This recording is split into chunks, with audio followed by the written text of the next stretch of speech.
இப்போ எதை பற்றி பேச போகிறோம் அப்படின்னு பார்த்தீங்கன்னா, தமிழ்நாட்டில் டிவிக்கேன்னு 2 கட்சி இருக்கான். யார் யாருக்கெல்லாம் இதை பற்றி தெரியும் அப்படிங்கிறது தெரியல. ஆனால் டிவிகே தொண்டர்கள்லாம் இதெல்லாம் ஒரு நியாயமாயா? உங்களுக்குலாம் அசிங்கமா இல்லையா? அப்படின்னு சொல்லி இன்னும் எவ்வளோதான் பண்ணுவீங்க அப்படின்னு சொல்லி கேட்டுட்டு இருக்கிறாங்க. ஏன்னா பெரம்பூர் தொகுதியில் விஜய் போட்டியிடுறாரு. விஜயோட கட்சி டிவிகேனும் அவரோட சின்னம் விசில்னும் மக்கள் எல்லாருக்கும் தெரியும். ஆனால் புதுசாக டிவிகேன்னு ஒரு கட்சி பெரம்பூரில் முளைச்சிருக்கதாகவும் அதோட சின்னம் கேமரானும் அங்கே ஒரு பிரச்சாரம் நடந்துட்டு இருக்கு.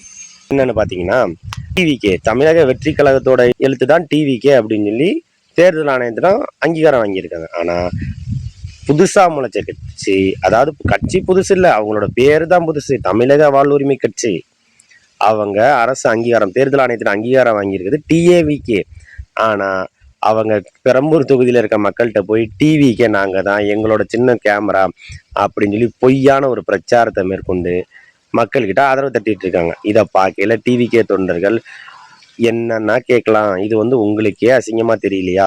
மாப்பிள்ளை என்பவர் தான், சட்டை என்னது அப்படின்னு சொன்ன மாதிரி கட்சிக்காரர் அவரு, டிவிகேவோட தலைவர் அவரு, அவரை போட்டியிடுற தொகுதியில டிவிகே கட்சி என்னோடது, டிவிகேயோட சின்ன கேமரா அப்படின்னு பொய்யான பிரச்சாரத்தை பரப்புறீங்களே, இதெல்லாம் ஏத்துக்கக்கூடிய விஷயமா அப்படின்றது மக்கள் கேள்வி கேட்குறாங்க. கேட்கறது ஓட்டு மக்கள் கிட்ட. இது ஒரு நூதன திருட்டா இல்லையா?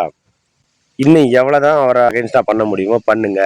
இன்னும் 10 நாள் தான் இருக்கு. அந்த 10 நாள் கழிச்சா எல்லா மக்களும் தெளிவுபட்டுருவாங்க அப்படிங்கிறதுல டிவிகே தொண்டர்கள் உறுதியா இருக்காங்க. நன்றி, வணக்கம்.